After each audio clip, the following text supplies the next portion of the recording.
Hello and welcome to race number 3 of the Spec-5 World Tour, brought to you by Slow Motion Broadcasting. We are at Watkins Glen tonight, guys, and judging anything by last season, this should be a good one as well here for the Spec-5 World Tour. A little bit of information about Watkins Glen, though, before we get started. Nicknamed the Glen. Located in the town of Dix, just southwest of the village of Watkins Glen, New York, at the southern tip of the Seneca Lake. It was long known around the world as home of the Formula One United States Grand Prix, which it hosted for 20 consecutive years. In addition, the site has also been home to road racing of nearly every class, including the World Sports Car Championship, Trans Am, Can-Am, NASCAR Cup Series, and the IMSA and the IndyCar Series. The facility is currently owned by NASCAR. The course was opened in 1956 to host auto races previously held on public roads around the village.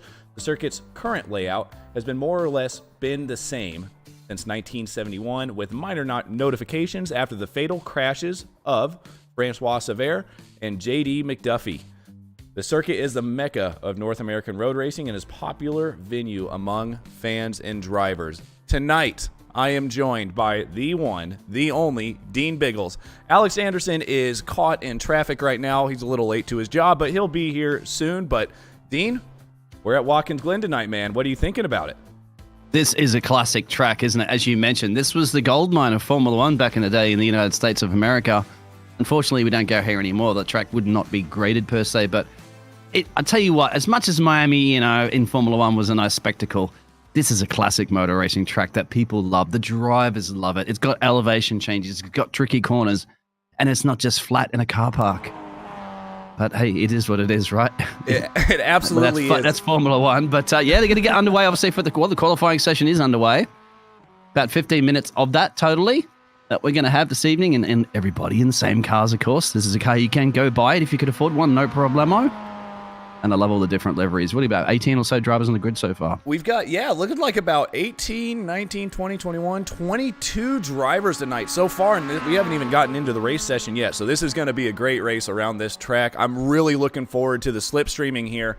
It's going to be interesting, especially into this bus stop chicane right here. I cannot wait. We saw some crazy overtakes last year, Dean, or last season around there. So I'm definitely looking forward to those as well. But, I mean, right now, Tom Rath is up there leading in the Pro Series.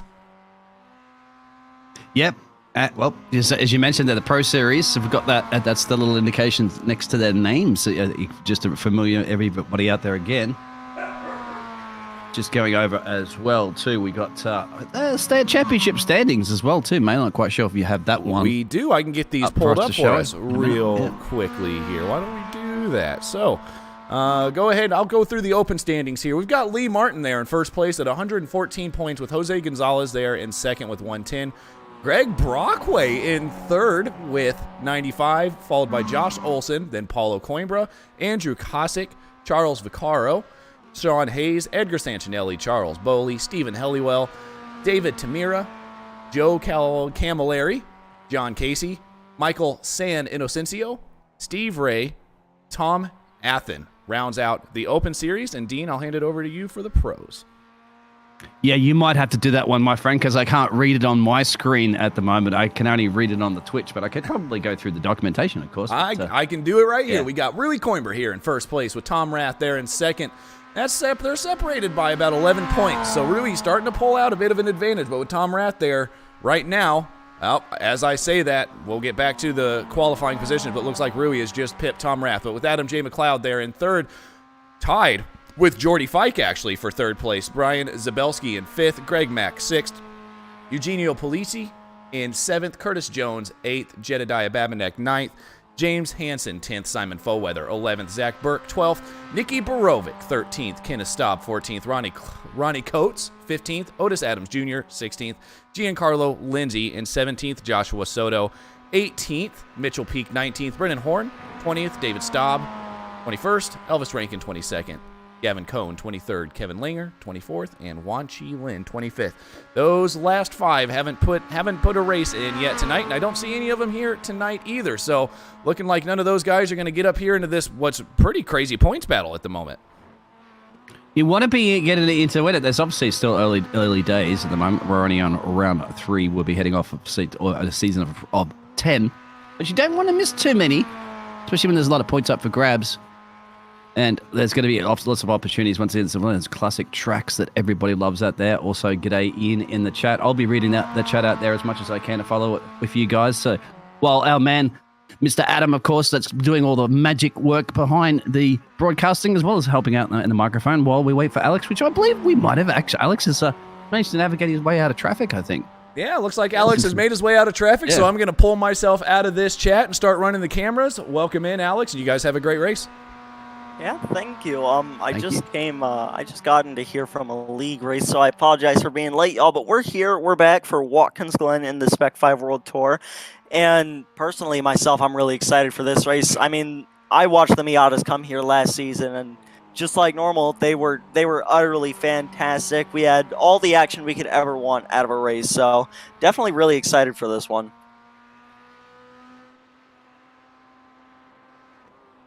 I am as well, Alex. It's fine, my friend. So it's a lone qualifying, of course. So they're basically all going to be out on the track by themselves with no other cars around, but we can see them all at the same time. And at the moment, just having a look at some of those names there to see who is actually, that's Ryu, isn't it? The man on the top of the Pro Series in the moment with Tom. And that's how they've been bellying out in the championship as well, too. So clearly, they're continuing with that pace. Real quick, I just want to correct you on something real quick.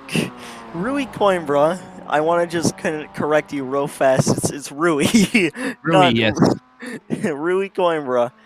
I'm making notes. Yeah. I'm still currently I'm currently still loading into the session, so personally I don't know who's currently on provisional pole, but some pretty fast laps out of all these guys, I presume. So oh, wait, no, I can see who's on pole. Yeah, so Rui Coimbra currently fastest with a 2:08.959 with Tom Rath following him up, like you said, Dean. Ronnie Cott's back there in P3. Excuse me, with Adam McLeod in 4th and Eugenio Polici in 5th. So definitely some really strong drivers up front. And I'd say even with Rui Coimbra up front there, we know he's the I don't want to go on a limb and say the fastest, but definitely one of the fastest drivers in this series. So we're going to really have to see how these drivers try to combat him and try and put him out of the winning position. The Jedediah Babinet goes P2 with a 2:08.976, only 17 hundredths off Coimbra. Steven at the moment still doing his qualifying session at the moment. That's that 48 car running down in 22. Need to get a better time in than that one. David Stab out there. Stab, it's like the running in P13 and 36 car still on a hot lap. Is divided up into 5 sectors here in the iRacing. G'day out there, Carlos, as well. Local 60. Loving this livery here at the moment. The pink rims on this blue car. And that car at the moment with David watching.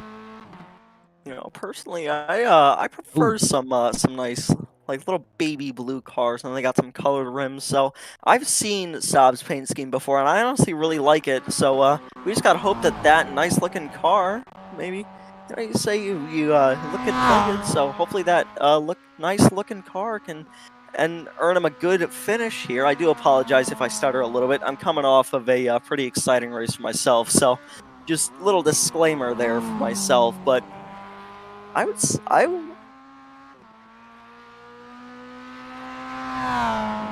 Ronnie Coates up there in P4. We do apologize. We have been pronouncing that wrong, but we're going to get it right from here on out. Just half a tenth off of Tom Rath there in P4 with Adam McLeod following him up. And Eugenio Polici has fallen down to P6 with Lee Martin in 7th, currently way clear of any other open drivers. His next open competitors, Jose Gonzalez in P15, and you got to think, team, that's going to put a way big gap for the open class race. Yeah, you'll see that gap too, forming like we had last week, wasn't it? As everybody starts to bunch up around the track, and that was a small track, of course, last week, so kerfumbling all over the place. You won't see it as much on this track because it's a little bit longer per se. I'm not sure the exact distance that was mentioned at the top of the show there with Adam. I really need to do my homework. Didn't do it so much. But we have a bit of time to go. Only a minute on change to go on qualifying. So we'll certainly have a bit of race to discuss all that. Yeah, and currently we're just waiting for these guys, or for just qualifying to end, really. We got, well, actually only a second left, actually, as qualifying has just ended, so these guys, if any of the track, which I don't believe any of them are, it's the end of qualifying, which means these cars are lining up on the grid, and we're going to get ready to go green here. We've got one pace lap before we do end up going green for this race. So, if I can get my overlays pulled up, let's see if we can walk ourselves through the starting grid for this race. Just give me a moment. I can go ahead and take over for you while you get that, Alex. So we got Rui Coimbra there in first place with Jedediah Babinek taking second. Only two 100ths of a second off with Tom Rath back there in third. Not that far either, about 2 100ths of a second off. Ronnie Coates, I said it right. Ronnie Coates back there in fourth. Still right there with Adam McLeod. There, your fellow Australian there, Dean, back there in fifth with Eugenio Palucci in sixth. Lee Martin, again, the first open driver, qualifies seventh. Curtis Jones, eighth.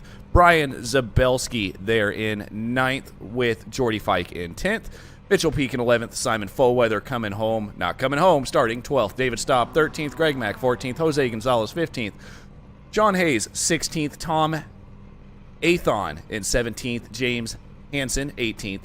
Paulo Coimbra, 19th. Andrew Kosick in 20th. Greg Brockway in 21st with Stephen Helliwell there in 22nd position. And that is going to round out the grid for the starts for today's race start. Yeah, and with that, we've definitely got an interesting race on our hands. I believe if I was saying this a couple of weeks ago about Rui Coimbra not being a qualifying driver, well, that tactic was completely thrown out the window for him. He qualifies on pole by, I believe, around 17 thousandths of a second, just under 200. So, like I said earlier, we really got to see how these drivers decide to combat Coimbra as we get to our roll around pace lap to start this race.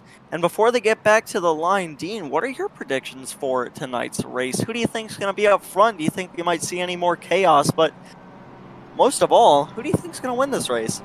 Look at Rui's looking strong. That's one that you probably can't count him out. But of course, as a fellow Australian, I have to go for my man, the 73 car in number 5, Mr. Adam, representing the Thunder from Down Under. Hopefully there this evening.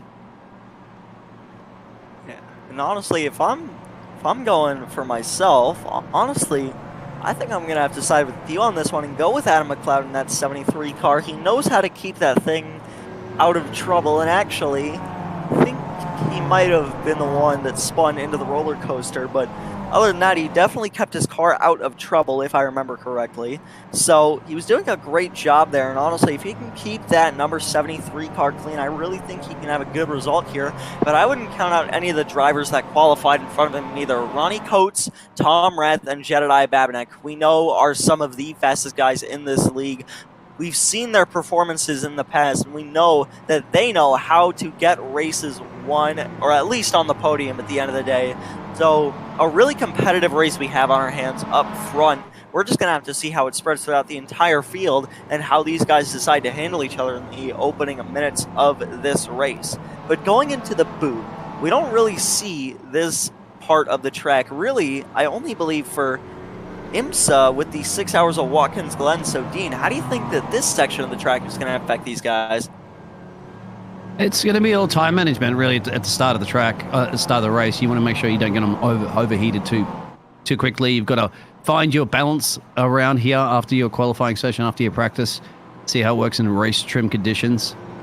That's going to probably be the key initially, and then start navigating these corners. They put a lot of practice in, of course. This is a very, very classic track, as we'd mentioned. So most of the drivers should know it like the back of their hand and just get ready to do what they do best, of course, which is just race as fast as you possibly can.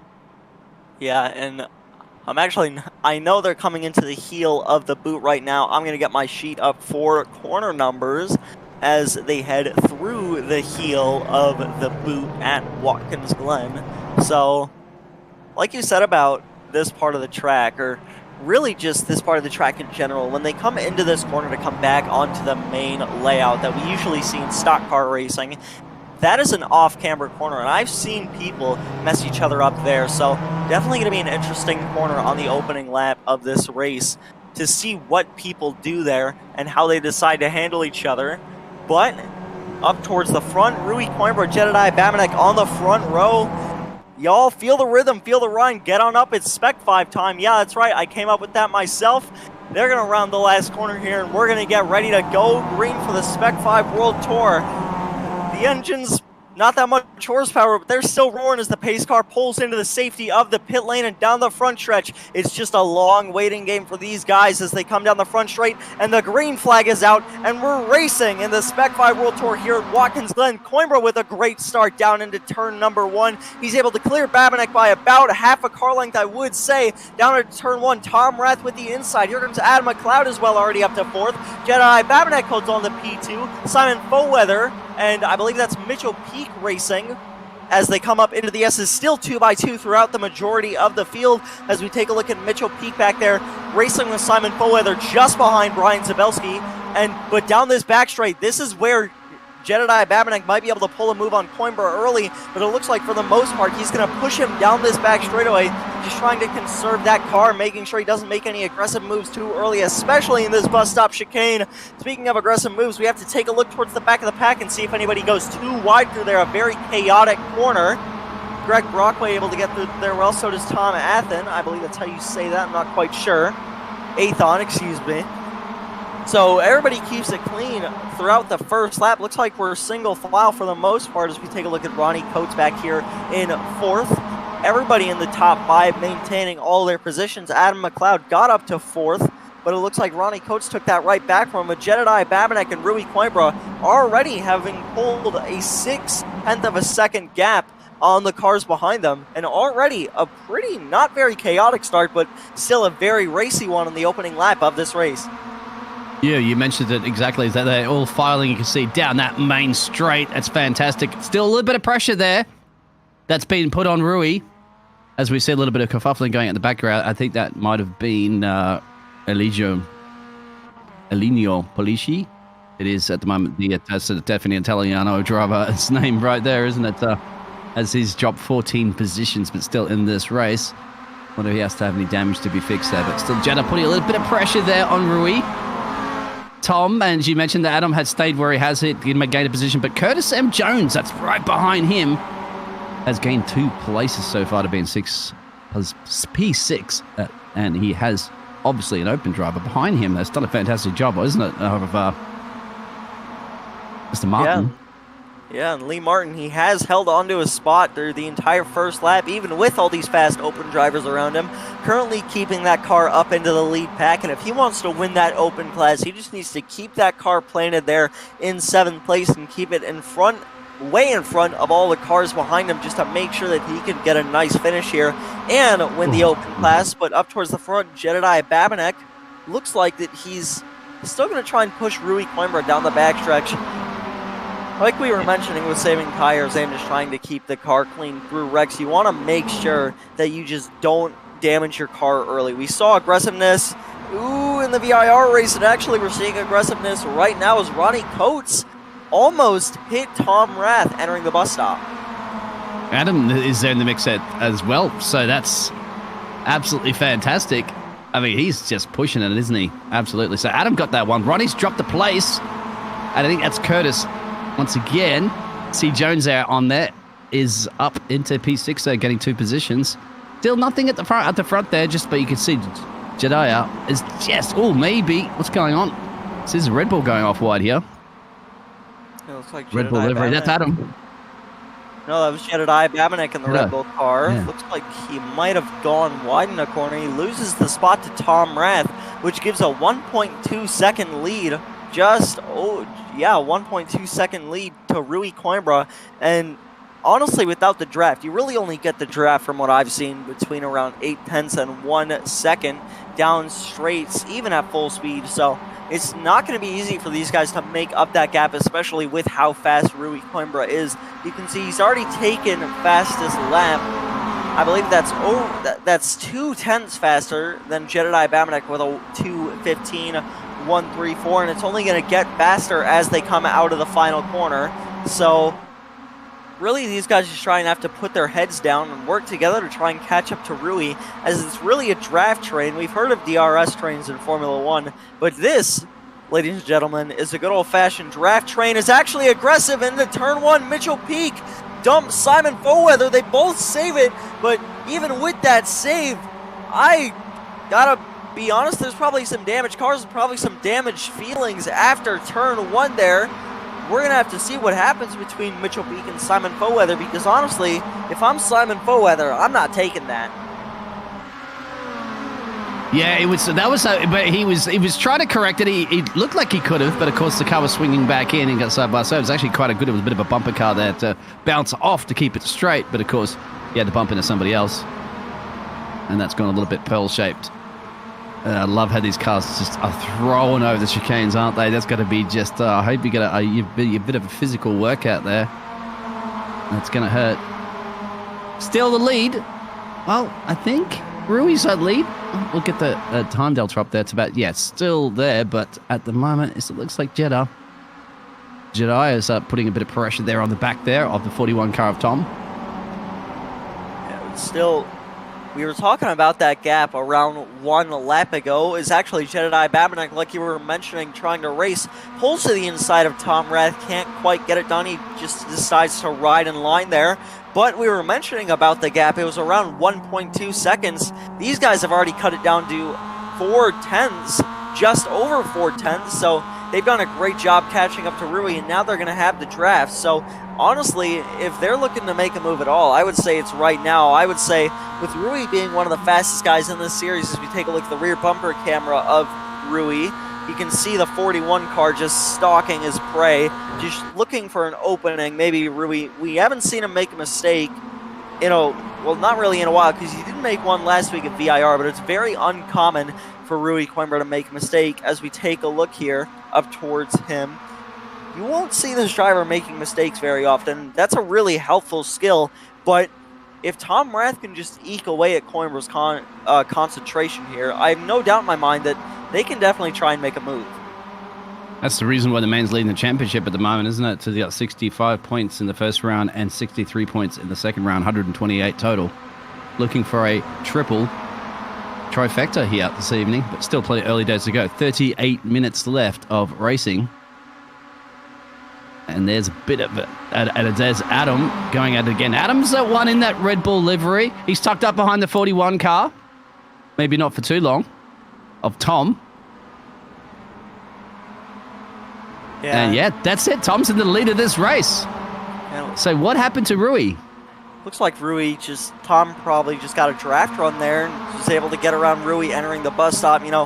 The bus stop, not a very decent corner to go too wide through. As we take a look at the replay of that move, looks like Tom Rath pulls to the left side of the track. He's got help from Jedediah Babinek pushing him down the back straightaway, and he's just even able to clear Coimbra before they even get to the corner. Not even close, but Coimbra still able to hold on to the second, as currently Adam McLeod racing Jedediah Babinek for third. So just like we were both mentioning, Dean, this driver, he's trying to put himself up 2 positions already.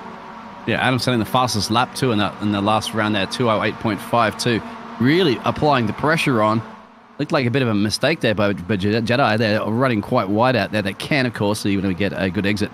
Further back, you can see behind Adam, there is also a battle that's occurring. Right there, fantastic producers got that. All hooked up, as you can see, down the lane, main straight. First, second, third, fourth, fifth, sixth to Ronnie. That we're currently focusing on in that lovely livery. It's a 31 car. You see the different racing lines. Look at the 9 car up the road there. That's Curtis really throwing that car around, isn't he? Almost threw it into the fence. Yeah, and he really threw it down into that second to last corner. Really did a great job keeping that car from spinning there, and really just threw it straight into the grass, almost hit the wall on exit. And that just goes to show you how hard these guys have to push in these cars. These cars, with their overall low speed, these Miatas, and their very low and limited horsepower, it's all really a momentum race. You got to make sure you have good momentum on entry and exit of these corners in order to keep yourself with the field as you take a look at Jordy Fike back here, racing with Lee Martin. Lee Martin already has his open class competitors clear by over 3 seconds. So if I'm Lee Martin in this situation, I'd be okay with losing a spot here as long as I can keep up with this main pack. And if Lee Martin can just keep that car clean up there, he'll have won the open class for the day. And look at that track map there. Still pretty much bunched up. You can see just that little bit of a gap, the 8 car that we're currently seeing there of Geordie. And then there's a little bit of I'm talking about a 3-second gap as you go back to the rest of that. All those dots, you can see those reds and blues, the pros and opens. Still keeping up there. You got the 7 car, obviously, that we saw that early incident, and he'll be getting close to it, trying to keep it on the lead lap. But they'll be starting the next lap soon. Still, we have Tom leading there from Rui, Jediah, and Adam in P4, which the man you currently are looking at. Looking for a P3 if he can here. Bump drafting.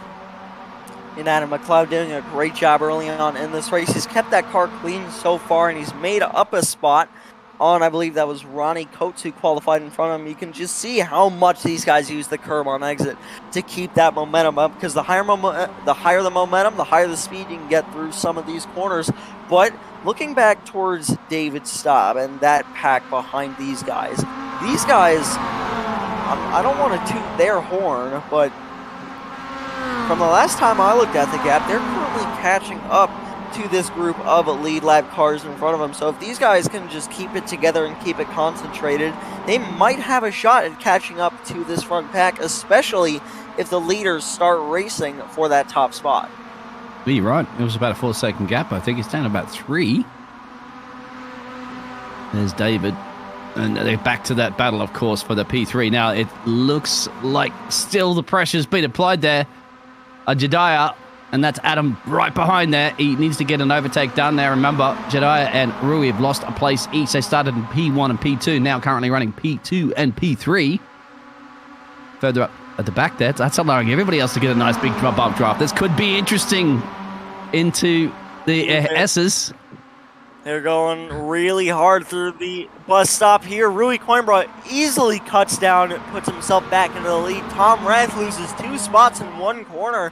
Jedediah Babinet clears well. Adam McLeod also looking for a spot as they come out of the carousel. So really just a great move by Rui Coimbra and Jedediah Babinet around the outside, entering the bus stop. I think we can get a replay on that, but overall a great move by those 2 drivers. Replay's coming up right on cue. Look at that. You know something's going to happen here when it's almost 4 abreast. But yeah, just off, and that's off the racing line a little bit per se. You're going to cut. He has to brake very early, of course, because he's completely going to lose his speed. Hence the reason why he did lose that. Tom down to P3. Just probably not the right place at the wrong time. I wonder if he gets to do that again. He's going to make sure it's not going to be. Yeah, that's not the place to be, obviously, isn't it? Because you just lose too much speed. Here's a battle for P1. Babinet goes really wide there, trying to make that move and just keep his momentum concentrated and up as they come out of the boot and back onto the NASCAR layout. That's a car off track. That was Tom Rath. I do believe he actually hit the fence a little bit there, and that's going to allow Adam McLeod, our little Aussie friend, trying to get up there into the podium places, which he does successfully. He's now picked up 2 spots since the race start. And if these 2 raced in front of him, Adam McLeod has a good shot at taking this lead. Did a great job at taking advantage of that mistake from Tom Rath. But back down into turn 1, Babinek might have a shot here, but he chooses to stay in line as they go through turn number 1 through the short chute between turn 1 and the S's. This is the full throttle of the session, or full throttle section of the racetrack. Mate, this is Adam, a.k.a. we're going to give him a nickname, the Honey Badger, because he never gives up. He's applying the pressure. He's been applying the pressure all race long. I mean, he's practically been on just the rear bumper of every single driver, and now at the moment on his hit list is Rui. So, well, he knows Rui's from Australia. No offense there, of course, Rui. Just similar in the name, of course, as they both bump through there. He's got a better exit speed coming out of here, too, so this could possibly be a bit of a challenge. He's definitely quick. He has the fastest lap. Yeah, sorry, that's Jeddah. I'm thinking about Jeddah and Rui. Sorry, my apologies. Adam's a little bit further down the road there. No, but we are focusing on... I'm getting all confused with the Red Bull livery there. It's Jeddah in the Red Bull livery. Jediah. Yeah, I'll get it right. Jedediah. All right, well, these guys still just doing a great job at keeping themselves together and concentrated here as they come down the, well, not really the heel of the toe, probably just the bridge of the foot, I would say. I don't know, you know what?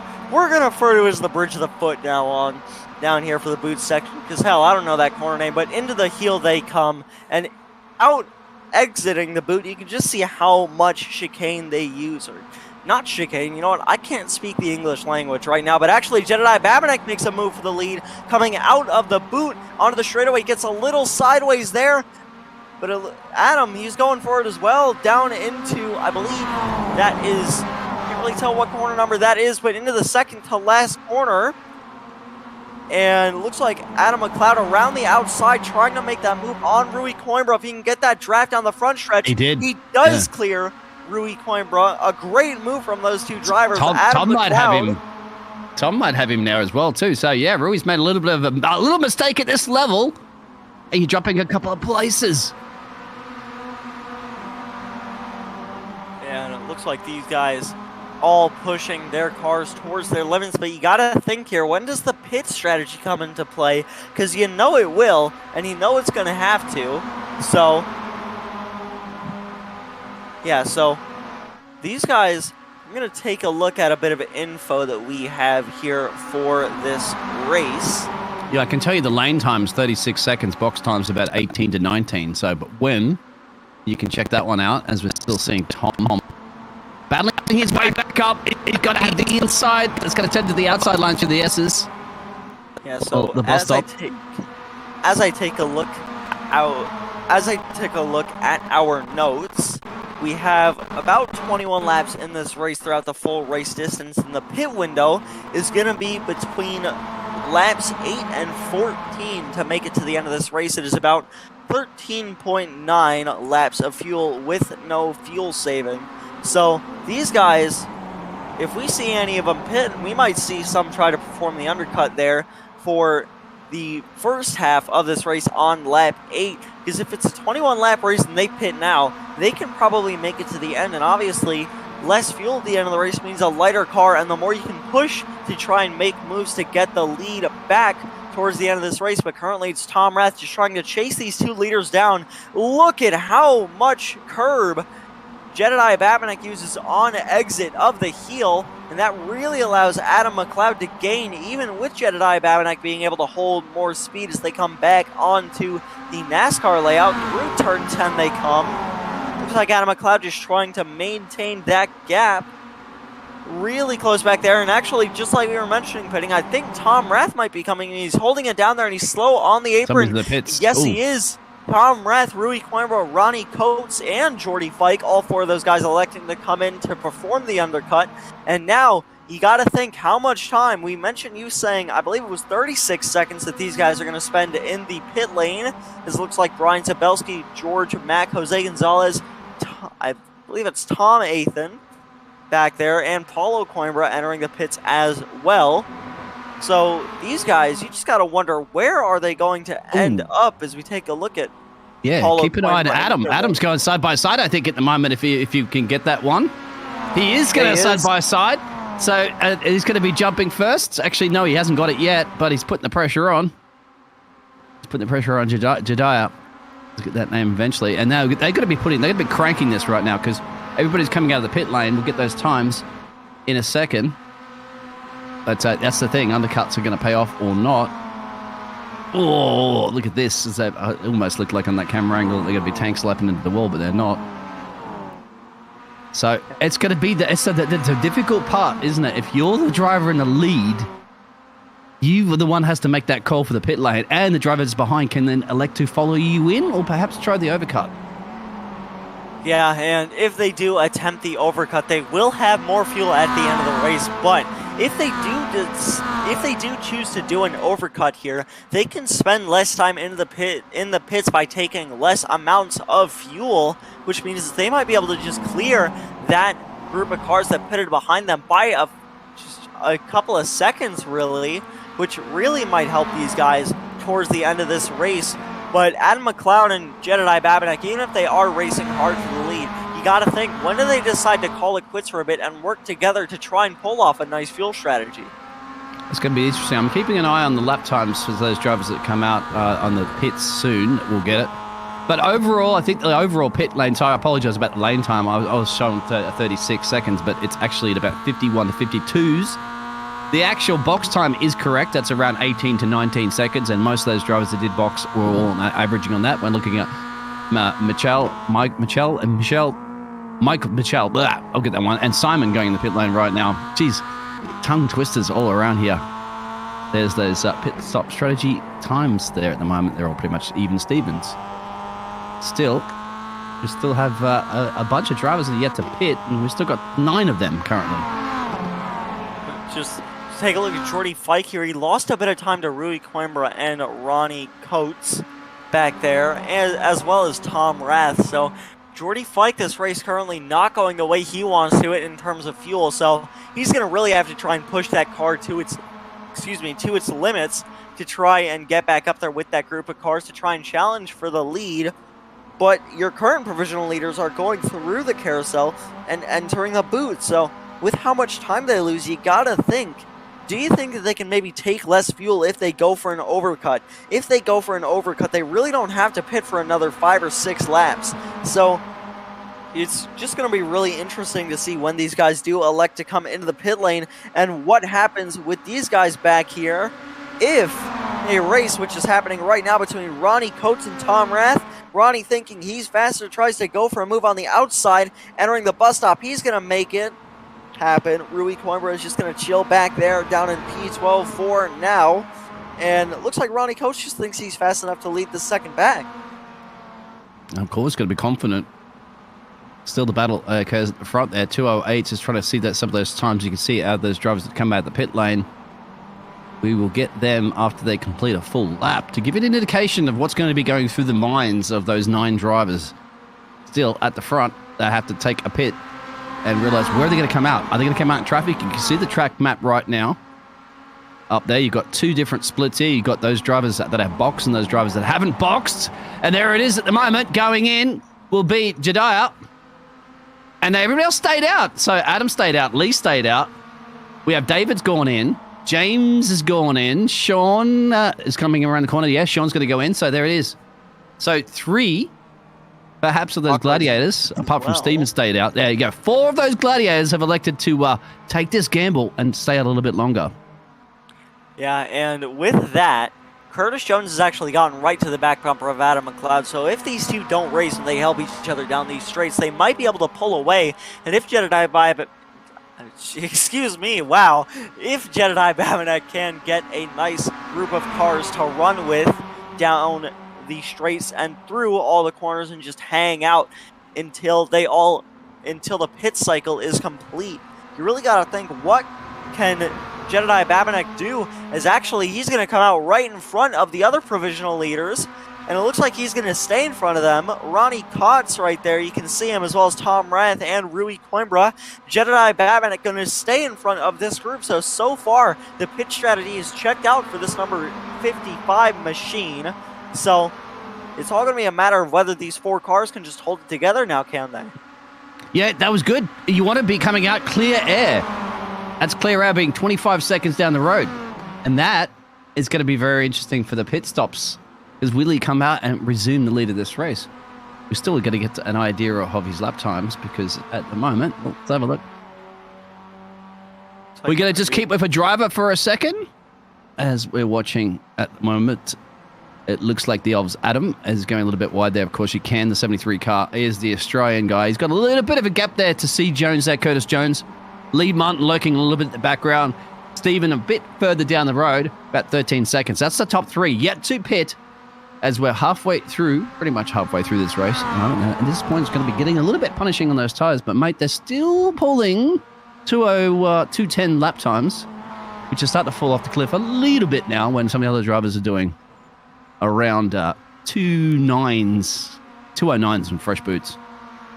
And you got to really think, even if they aren't the provisional leaders, so they might be the actual leaders currently, it all depends on their pit stop times. But Lee Martin currently the only open class driver really in the top 5 after Stephen Hellewell is done with his pit stop. So Lee Martin, really, if he can stay with these top 2 cars in front of him, he might even have a shot at winning this race, or at least getting on the podium overall for himself, which is really going to clear himself of his open class competitors.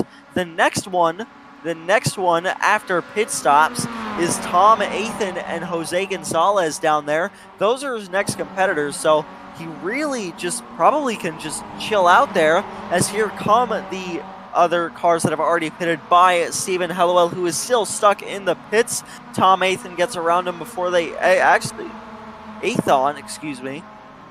Looks like everybody able to get around him. Stephen Hellewell now able to pull out of his pits. Is Athon still leading this second pack, or actually the third pack here. And Simon Foweather is going to challenge him for the lead of it as they come up into the S's, and he's going to take it before they even get to the second curve. Looks like James Hansen tried to follow, just couldn't get it done. But now Simon Foweather leads this pack as they come down the back straightaway. But James Hansen and Tom Athan side by side entering the bus stop. Athan gives a bit of a push to Foweather as they enter the bus stop, but it's still going to be James Hansen taking the lead of this third pack of cars. Yeah, James Hansen and Simon, they're the ones that have been just 2 for now, haven't they? But James, at the moment, 6 positions gained since his race start. And I think he wants another one. He's tucked up behind Brian. And that's Simon. Looks like Simon's just really trying to put the pressure on James Hansen to try and really get themselves up to that second pack. So it looks like Hansen takes a bit of a defensive line there, down into the toe of the boot. Oh, Simon Foweather gets really close. So you can see those cars' front bumpers making contact there on the rear bumper camera of the 904 car. But how did it not break the camera? But go ahead. the camera's pretty good. I think these cameras are pretty durable, just like these little Miatas. Which honestly, I'm not gonna lie, these things are pretty much built like tanks. You can throw them through a grinder and they'll come out fine and still run. So these cars really durable, which can really play into the hands of a singular driver. And honestly, with that information, you can really think one of these guys is actually Simon Foweather. Hits those right sides on the grass entering turn 10. So really got to think, when can these guys really use their cars up, even if they damage them, to try and win themselves this race? But honestly, going back to fuel strategy, if these guys decide to pit, I think that this might be the lap to do it. It's lap 13 coming to 14. This is really towards the end of the fuel window. The latest they can probably go in is, I would say, 14 coming to 15, or if they really want to try and stretch it, maybe 15 coming to 16. And that obviously means they can put less fuel in the car, which means that they can spend less time in the pits. So really, we just have to look for when these lead group of 3 cars pit for now. I don't think they want to. I think they're just going to stay out. They're just going to keep rolling and rolling and rolling on. 73 to 9, of course, in the 149. The gap is 38 seconds and change, as you can see there. And that's going to be very, very interesting to see whether or not they're going to come out and be ahead of that 55 car there of Jediah. That's going to be the big thing. Because let's have a look at Jediah's last laps. Well, he was doing a 209.3, 210, 209.8. So he's shaving about almost half a second per lap. So how long can they afford to stay up?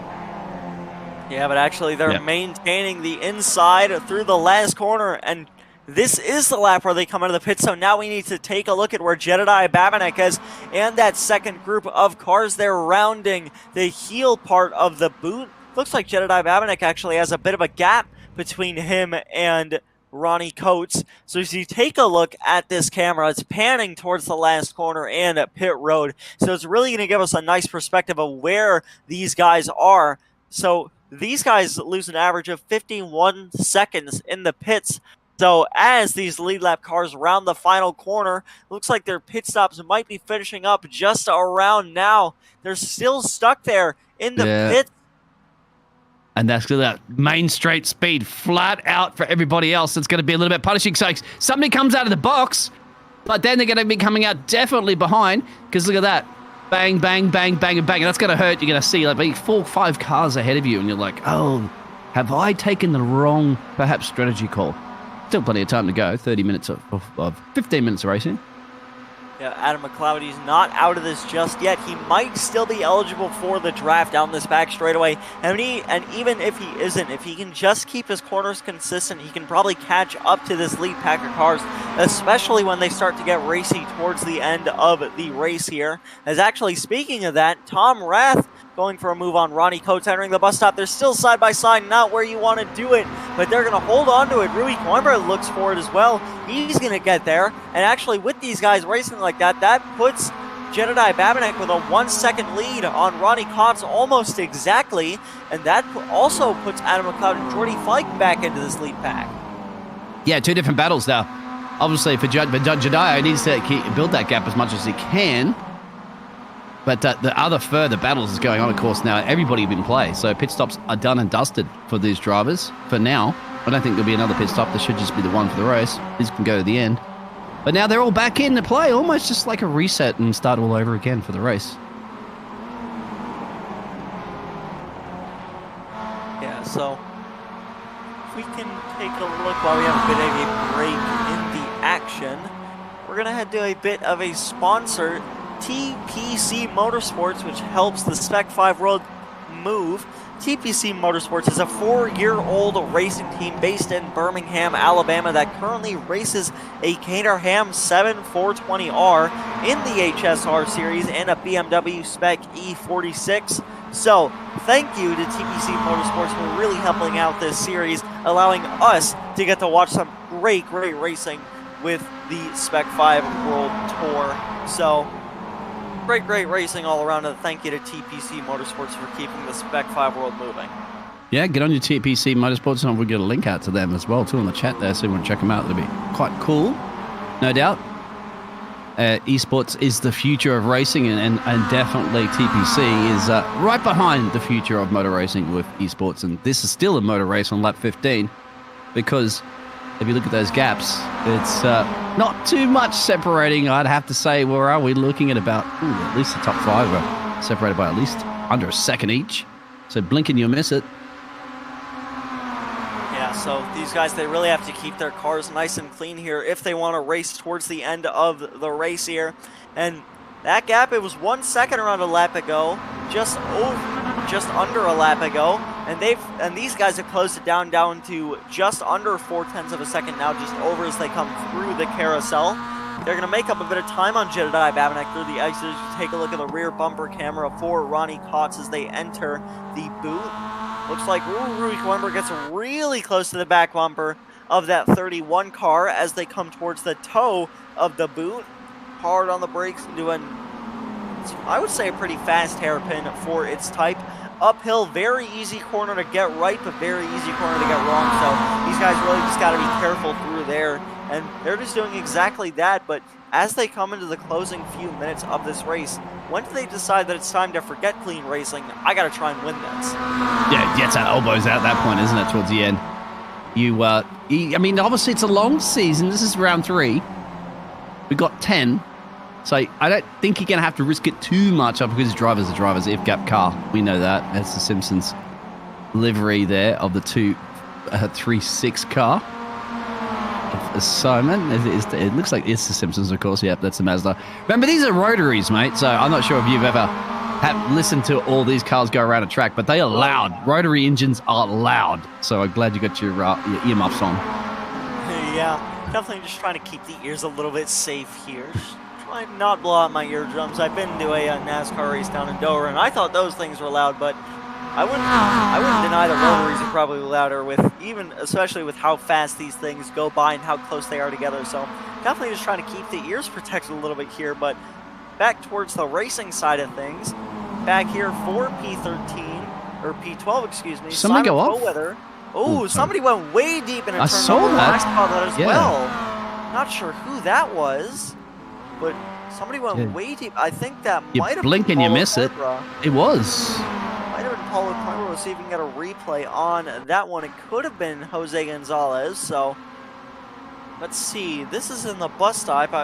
or this was in the bus stop, I believe it was in turn number 1. You can see Jose Gonzalez and Paulo Coimbra racing each other hard, and we take a look down into turn number 1. Might have been Jose. Oh no, that was Paulo Coimbra getting the braking all wrong, having to swerve to miss that car in front of him. He kept it out of the fence, but good correction on the steering wheel. Did a great job. And back on track. Yeah, gonna get the work done again. But yeah, that's just to avoid a collision, of course, or a little bit of overstretching. But that's so far. That's, you got to remember, we haven't had a lot of wheel-to-wheel, elbow out. Well, we've had wheel-to-wheel racing, of course, but we haven't had a lot of on-track incidents. So these boys have definitely been behaving themselves so far. So far, of course, but let's not speak too soon. Yeah, so here we go for P12. It's like Simon Voller thought about a move, but decides the better of it as they come into the heel of the boot. James Hansen still leads the second pack, but all these guys just really keeping their momentum up. And it looks like this race, for the most part, has split into 3 packs here. You can see that first pack is going to be your entire top 6, starting with Jedediah Babinek and ending with Jordy Fike. Then your second pack starts with David Staub and ends with Curtis Jones. And then your third pack is going to start with James Hansen and end with Jose Gonzalez. So really multiple packs just all trying to get their strategies right and trying to make up some ground on each other. And it honestly might be 4 packs with how close these open drivers look on the track map behind these guys. So it's a lot of different drivers just trying to pull off different races here. You know, you might have some drivers that are just trying to learn the track more, learn the car more, to try and just be a little bit better next week. Or you've got, like these guys up front, who are just going at each other's throats down these straights and into these corners. And actually, speaking of going at each other's throats, Ronnie Cott's trying to make a move around the left side. He's going to be on the outside entering the bus stop, but it looks like he's going to be able to make that move on Jedediah Babinek as they come into the bus stop. Ronnie Coates is your new leader. Yeah, but now he's going to he's going to be breaking the air, isn't he? And he's not going to get the bump draft behind. So he's going to have to try to pull some sort of a gap there. He's going to be the one that's going to be setting the racing line as everybody's going to follow through there. So Rui now is going to, this is Rui time to shine. You know, this is the man that's got a lot of points, and let's have a look at a pass back here further with Simon. It looks like Simon gets to the inside of Hansen towards the second S and probably just has that momentum down the straightaway. Looks like Hansen may be trying to get him back in a little bit later, but side by side down the run through this back straightaway and into the bus stop. Ooh, they make a bit of door-to-door contact down there, and then hard on the brakes. It's like Hansen trying to get that move done around the outside, still side by side. They held onto it through the bus stop, but Hansen takes that spot back, and Jose Gonzalez goes for it as well around Simon Foweather. Yeah, but I think didn't get it. I think Simon still managed to keep that position, but that's close, obviously, between Simon, James, and Jose. Still at the top of the timesheets, it's very, very close. As you can see them now, 1, 2, 3, 4, and Adam, number 5. And that you can also see not a bad job. You have to mention that out there for Lee Martin. He's dropped 3 positions, but remember he's the best of the Open, and currently running, sitting in P10. Not too bad. He's going to keep Mr. Jones, Curtis Jones, further down the road from him. But now this is crunch time because we're 7 minutes and change left into this race. So you need to make a move. You need to start thinking about it soon. So, Dean, I got a quick question for you here, man. So, looking here, going back up here to watch Adam McLeod driving around the track, I'm starting to get a few Australian Daniel Ricciardo vibes. He's there, but he's not quite there yet. Do you think he's going to be able to get there, or is this just an Australian thing where they get close, but they can't ever get it actually done? Yeah. Don't you go rubbing it in, the Australian drivers. Hey, we've had 2 world champions, okay? Thank you very much, Alan Jones and Jack Brabham. But at the moment, Adam is in not in Formula 1, of course, but he's a honey badger. He's got to sit back here. Remember, he's the man that took the pit stop a little bit later. He's the lead of those drivers, so he's got probably a little bit better tires and maybe a little bit more gas. But hey, he's got to do something right now. 6 minutes to go. So I don't know, mate. You might have to go down to Team Radio with Adam to find out about that, but I know that he's Australian, and I know he's going to go for it. Yeah, and Adam McLeod, he's just really got to put his head down and concentrate here, because even if he can't pass all these cars in front of him off raw speed, you got to think when these guys start getting way too over-aggressive for their own good, and they start racing each other extremely hard, and just like what happened at VIR last week, that's when these wrecks are going to start to come out, and that's when these cars are going to get a bit of damage, and there's going to be some hurt feelings between some drivers. So it's really all going to depend for, I would say, for Tom Rath or Adam McLeod or even Jordy Fike back there, when these guys up front like Jedediah Babinec and Ronnie Coates start getting way too over-aggressive, racing for the lead. And I would say that's where those bottom three in this lead pack can strike here. We've seen what happened when they all bunched up. Like if they go a couple abreast into a corner, somebody loses out big time. And I'm losing out big time as in losing out a couple of places. So that's going to be the absolute key to risk it. But you still got to remember you're currently in the top 6. You got a 3-second gap down there to what appears to be in P7. So yes, as we're looking back at Sean Haynes at the moment, the 94 car running P17, putting a bit of pressure on the back there of Polio. Yeah, I mean, it depends on what country you're from in that one. It's either Espanol, it could be Portuguese. There's different ways of pronouncing it. Well, back up front, Here we go. actually, Jedediah Babinec trying to make a move for the lead. Rui Coimbra thought about 3 wide for a moment, decides the better of it, but he still takes P2 coming into the bus stop. Adam McLeod makes up a spot as well, but Ronnie Coates went wide on the exit of the bus stop, and all these guys lose out big time from those top 2, and now it's a very big gap. So honestly, if I'm these group of drivers back there, I gotta stop racing and catch up to those leaders, but still a very close race, and they are not quitting back here. But down these straights, that's where they're gonna make up most of this time, but they gotta do it fast, because it's only really gonna be, we only really have, when they come to the line, around 2 laps to go once they finish this lap. So if they got to make up time, they got to make it up quickly, or else it's going to be the Babinec and Coimbra show up there for P1. Yeah, we've heard that show, haven't we, this season a few times. They're the two that are going to be going for that top step. It's going to be whether or not Adam wants to take that one from Ronnie to get the 3rd step on the podium, or can Tom do something about it? Remember, they're there. One little mistake we could see easily, and then also Jordy. But it's gone around again, so it's a boxing match. The bells aren't out yet. As you said, maybe 2 laps, and then we'll get the final bell, ring of the bell, a.k.a. checker flag. And up for the lead, Rui Coimbra makes the move on Jedediah Babinec around the outside of turn 10. So now it's really become a pretty big race. As that move for the lead allowed Ronnie Coates to pull around probably 4/10 to the car in front of him.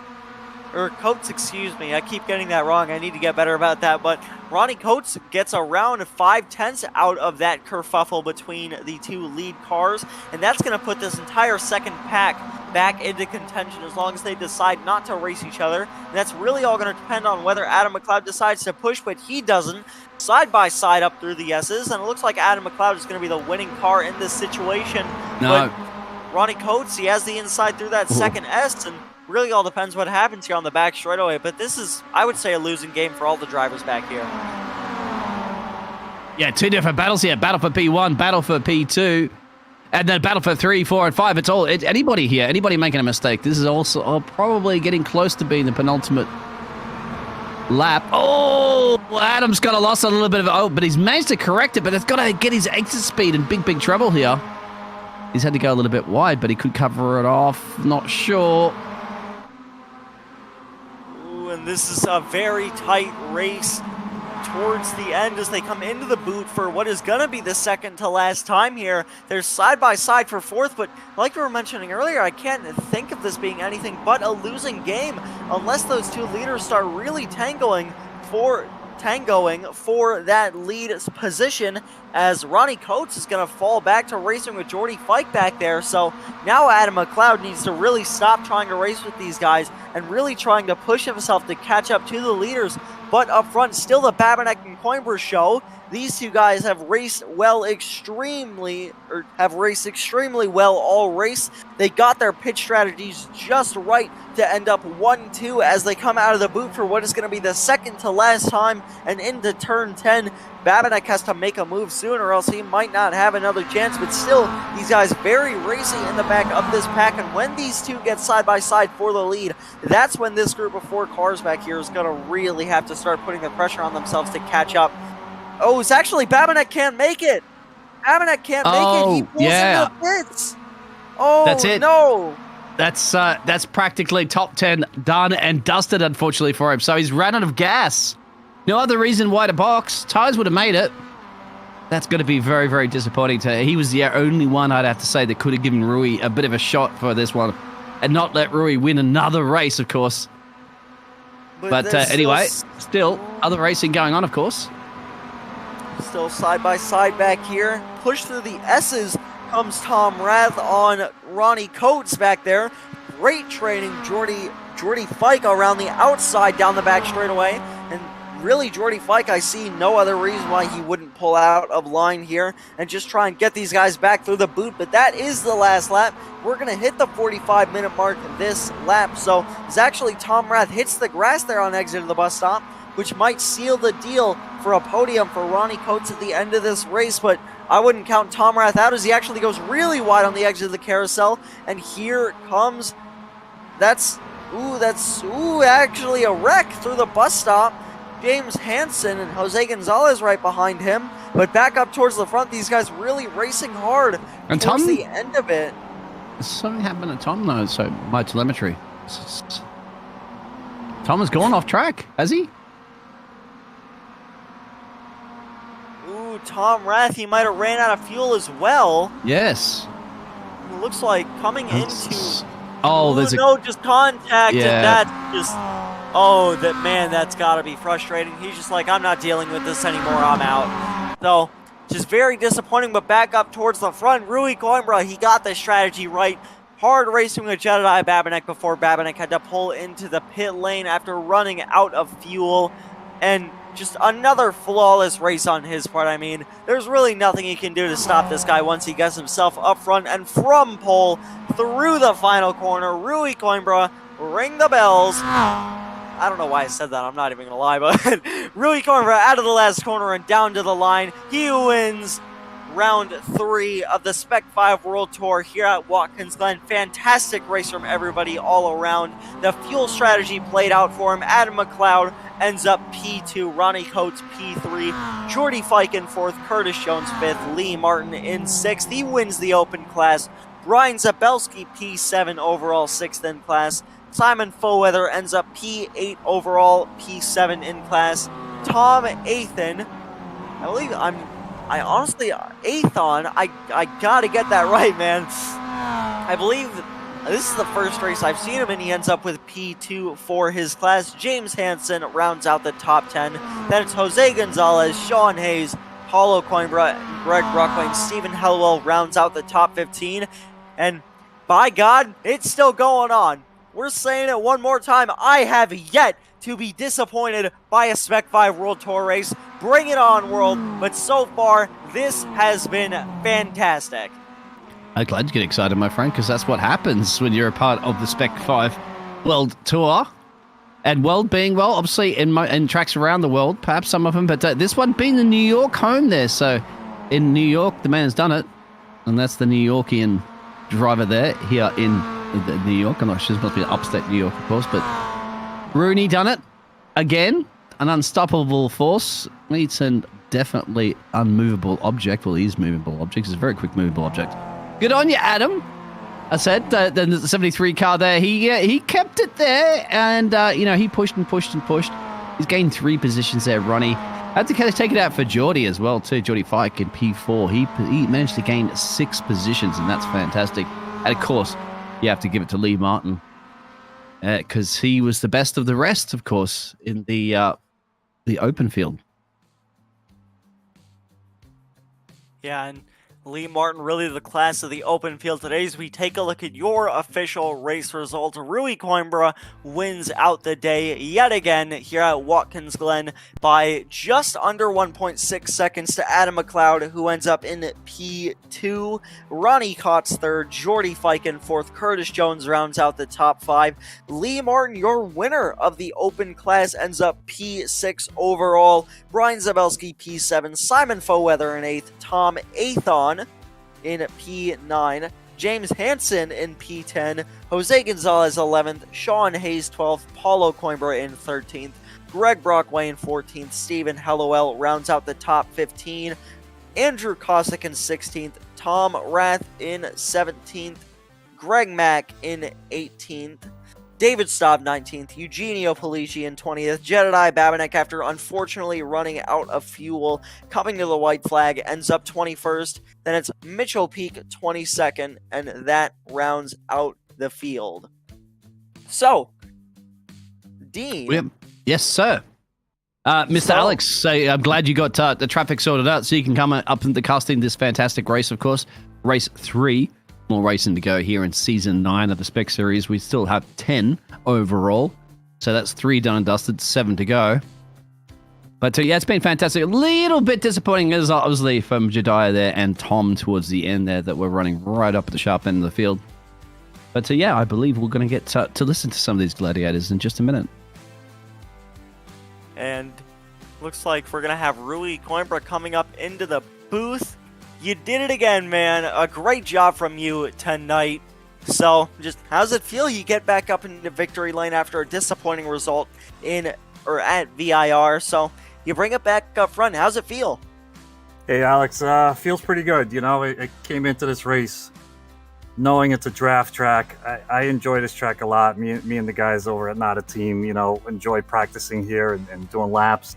But, it's all about the draft. So we try to break the draft early. It didn't seem to work out, and then right at the end, Jet, I guess, ran out of fuel. It was, it's just a miracle. So, I also like that you call a P2 a disappointing result for me. I'm setting the bar high for you guys, so I like that a lot. That's true. And home track, you're from New York. It's showing you from being New York. Yeah, is that correct? Yeah, it is. It is my home track. I've never been up there. Yeah, okay. I've never been up there, but I plan on going one day. Hopefully I get to do a track day up there or something. Yeah, excellent. Yeah, it's good track. To feel. And, you're an unstoppable machine now. Is that 3 race wins in a row, if I'm not mistaken? 3 podiums in a row. Yeah, last week was a P2 after my little mix-up and my bounce back, from all the way in the back of the field. But, Yeah, good. And Roy, I got your name eventually correctly. Sorry, at the moment I called you a little bit. I got it written down on my notes. But mate, all good. You were the one obviously started on pole. You elected to go into the pit lane first, and kind of everybody followed you in. Now that was that first group of pit stops, whereas we did see like the likes of Adam and etc. and a few of the other guys stay a lot longer. Were you worried at all? Were you concerned that with us staying out, how it was going to pan out? Yeah, I wasn't. I pit early. I was hoping to undercut a little bit, cool the tires down a little bit and pit early, come out, do a couple quick laps. And then I saw Jed pull out in front of us, like 1 second in front of us. And I thought I had no chance, because the other guy stayed out a little bit later, and I thought we were all going to be in the group. And I think Jordy Fike was caught back up to us. I think he was 2 seconds back and got back in the draft. So he did. He gained 6 positions. Yeah, Jordy was one of those big gainers here this evening, of course. Yeah, but hey, so good job. He still didn't finish on the top step of the podium like you did, my friend. The 78 car that we're watching in the slow motion replay there. And and any pressure you felt there towards the end there by Jediah, because you and him were really going tooth and nail, but unfortunately he didn't have enough gas in the tank. Yeah, for sure. I thought he set me up perfectly. He was behind going into the last lap, and I was gonna do my best to hold on to the spot. But you get such a good run through into that bus stop there that it's almost impossible to defend that. So when I saw him going into the pits, I was extremely relieved. Hey Rui, hey, it's Adam Thompson here. Hey man, just wanted to ask you real quick. So we're here right now, race 3, man, and we covered Slow Motion Broadcasting covered Spec-5 last season as well, and basically watched you start to pull away there with the championship towards the end, man, I guess my question to you is, are you going to even give anybody else a chance to think that they're going to be able to beat you? Because they all get close, but they can never get the job done.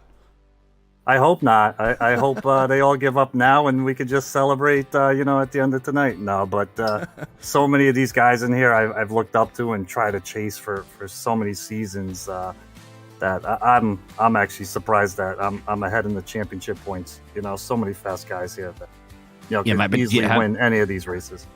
You got the honey badger coming hunting you down, my friend, Mr. Adam. So we'll see about that if you could do it. But anyway, congratulations. You've done it again. Just an amazing drive. Thank you very much there, Rui. Yeah, thank you guys. And thanks for the broadcast. Always look forward to watching it. And big shout out to the guys over at Not a Team. We like to put into practice and come in prepared. And, I think 4 of the guys got podiums today. So great job to Not a Team, guys. Yeah, all right. Well, Les Adam, if you had something. All right, well, Rui Coimbra, it's been great to talk to you tonight. Congrats on the win. Have a good one. Thank you, guys. Have a good night. Yep, you too. That was Rui Coimbra, your winner for tonight. But speaking of winners, let's talk to Lee Martin, our winner of the Open class. Lee Martin, I believe, don't want to jinx it, but I do believe this is your first Open class win. I believe you ended up P6 overall. So just how's it feel? I mean, you ended up, P6 overall, yes, and you won the Open class for the day. So how's it feel? Top step of the podium for your class. Tell you what, it feels great, but really nothing feels as good as this league. I mean, they just do such a great job. Greg and team, they putting this whole thing together, letting you race side by side, lap after lap, that close. Jordy coaching us all the way through. It's amazing to be here. Yeah, and speaking of amazing, you did an amazing job for tonight. Really outclassed the open field in this race, I would say. You qualified well over 6 positions between your closest open competitors, so a great job from you. And speaking of that quali lap, how important was it to keep yourself out of trouble and win the open class? To be honest, I was a little worried about qualifying that well because I know how tight and close that first lap is, but a bunch of great drivers, we all managed to keep it clean. Yeah, and there weren't really many incidents between drivers. And just speaking of incidents, I mean, how close really was it out there between everybody? I mean, I know we've seen just the stress levels, I can tell, can just shoot through the roof sometimes just to keep the car under. So how close was it, and how difficult was it to keep it out of other drivers out there today? I'll tell you, there were a couple of moments of panic out there. I got a little bump in the back end early in the race and was lucky enough to keep it going straight, but it was close. It was enough to get your heart pounded for sure. Yeah, You'll have to put a heart rate monitor on you, my friend, and I'll probably show that on the stream for a future broadcasting productions that we want. But definitely a class of your own. Now, more points in the bag there to lead that Open Class Championship. 114 points you had previously going into this round. You're going to get a bunch more. Closest is Jose. Had a bit of a moment there. Jose was battling it out big time there as well. He finished in P11, gaining 4 positions. So that's your closest rival, really, in the championship. So it's got to feel good. And just real quick, how are you going to be feeling good going into the next round? We'll put in the practice time, see if we can't qualify well, and see if we can't keep it clean. All right, well, anybody you want to thank for just being able to get yourself up here for tonight to win the Open class for today at Watkins Glen? Well, for sure, again, Greg and Jordy for putting on this league, and pretty much every driver here. Team Watson Racing for teaching me a thing or two about how to keep clean in traffic. All right, well, that's all I got for him, unless Dean or Adam.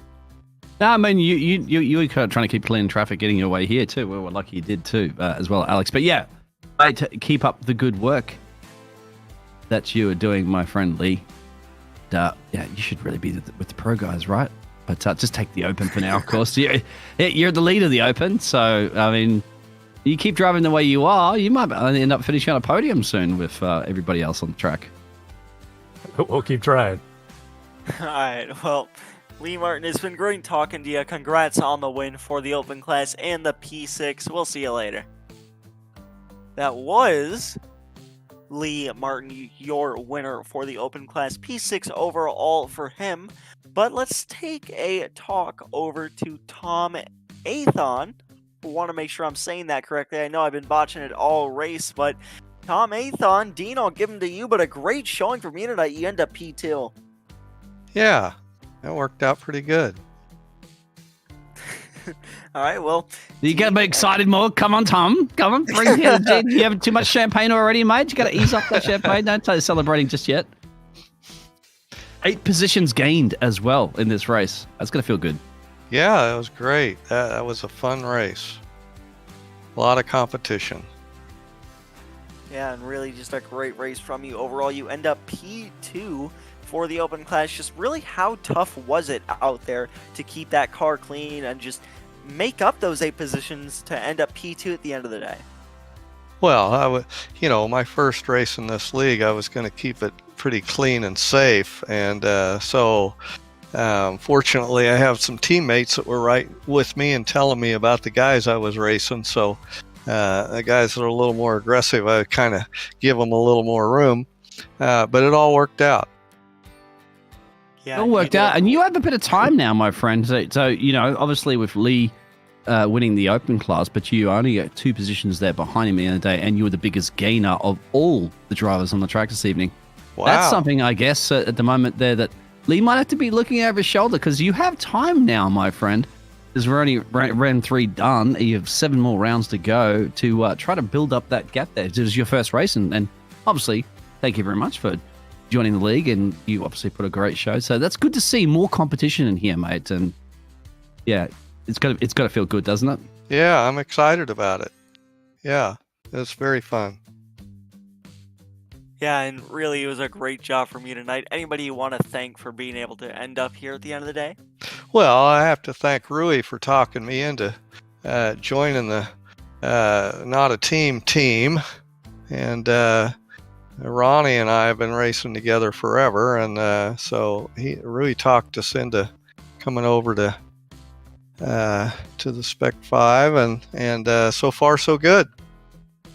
All right, well, unless Dean or Adam has anything for you, that is all I have.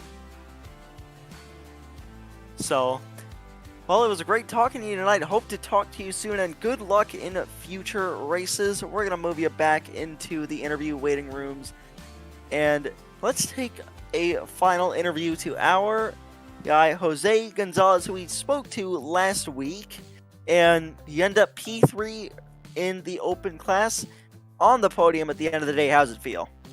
It feels great, man. I mean, I wish I had a little more pace, but those guys in front of us were fighting pretty hard, and it was kind of tough with the draft, trying to get by and stay in the front. Yeah, and you did a great job there at doing that for yourself. But just, I asked this to Lee Martin, who won the Open Class, just how tough was it out there racing with all these guys? We know they're all very fast in their own respective ways, so just how difficult was it to keep the car clean and end up with a nice result at the end of the race? Man, it's really tough. You got a lot of competition out there. Lee Martin's super fast. He's up there with the pros, and just trying to keep up with them, it's tough. And everybody trying to keep up with us is even tougher, because they're doing what we're doing, right? They're practicing to catch up to us, and it just makes the competition so much better. Just last lap, it's all or nothing. So that's what happened there with me and a couple of the guys, with Simon and this other guy we were battling with. Hang on, Jose. Real quick, man. I got a question for you here. Adam here in the production booth. So we're starting to talk about you more and more, man. And I seem to remember you, the past couple interviews you've been on the podium. Your answers to how good you were, well, really didn't get much practice this week.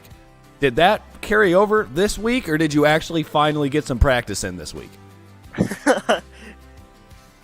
No. I did a race here on Monday, and I did a little practice during the last 2 days, but not as much as I should be practicing, that's for sure. Well, I mean, if you start practicing, man, I think you might give it to the pro guys if you start actually practicing. If you say you're not right now and finishing on the podium every week. Yeah, I'm definitely that is the plan. That is the plan to start practicing a little more and try to keep up with Rui and all these guys up there. Yeah. All right, sorry. I'll give it back to you guys now. I just had to give you a little bit of flack there, Jose. Yeah. And Yeah, even- Jose. Yeah, and that was also great because once again you were battling it out with the likes of James in the pro. There was Tom there. There was Tom obviously in the open, of course, but there's Sean. Yeah, you were right in the mix, my friend, and that's good wheel to wheel. And this has been a fantastic race overall, of course, because we didn't really have many collisions with the drivers. So you boys have very much behaved well this evening. Nobody got really sent to the naughty corner, and I doubt there will be any major reports. So once again, yeah, Jose, keep it up. Thanks a lot, guys. Appreciate it. All right, well, real quick, one last question that I have for you. Heading into Road Atlanta and Imola in the next couple of weeks, we know that even without the practice, even with the limited practice you get, you still are a very fast driver yourself. So if you can get a bit of practice for those two tracks, what do you feel your chances are going to be like for heading into Road Atlanta? We've been there before, and Imola is a unknown quantity for myself. So how do you think it's going to go for those two upcoming races? Well, I'm definitely going to practice more for Road Atlanta. I really enjoy that track. I hardly ever do that well there, but I am going to practice more, and I'm trying to be up there with these guys, with Lee Martin, Rui, Ronnie, all these guys that are up there, you know. Definitely going to try. Definitely make it exciting next week. All right, well, I'll be rooting for you from the commentary booth, but that is all that I have for you, my friends, so we're going to drag you back. It's been great talking to you. Have a good one. Thank you. You too. So, once again, just before we end off the stream, we're continuing the streak, lads. We're continuing it. Ever since I started covering this series back at, I think the first race, honestly, was Road Atlanta. I'm not even quite sure, but I have yet to be disappointed with a Spec-5 World Tour race. Once again, we've had everything we ever could have wanted come out of one of these races. We had the racing all throughout the field and especially up towards the lead. So just a fantastic race from everybody overall. And Dean, you got any final thoughts? I shall see you in Atlanta for the full road course, of course. Road Atlanta coming up, same time, same network, same place, same casters. Hopefully you be able to get your traffic sorted out there as well too there, Adam. And Alex, sorry. And of course, we have to thank our fantastic production man behind the scenes there that runs the show here at Slow Motion Broadcasting, of course, is Mr. Adam. Hats off to you too. Yeah, and, well, with there not being any further thought, we're going to try that one more time. That was a bit rough. We're going to try that once again with no more final thoughts from any of us. This has been Slow Motion Broads. So, with the final thoughts being here we go. completed. Give me one last shot. Take two. All right, and action. Go. Take three. With there being no further final thoughts from any of us up here, this has been Slow Motion Broadcasting's coverage of the Spec-5 World Tour here at Watkins Glen. My name is Alex Andersen, and I have been joined in the commentary booth by Dean Biggles, with Adam Thompson running production behind the scenes. So, we'll see y'all next week, and have a good one.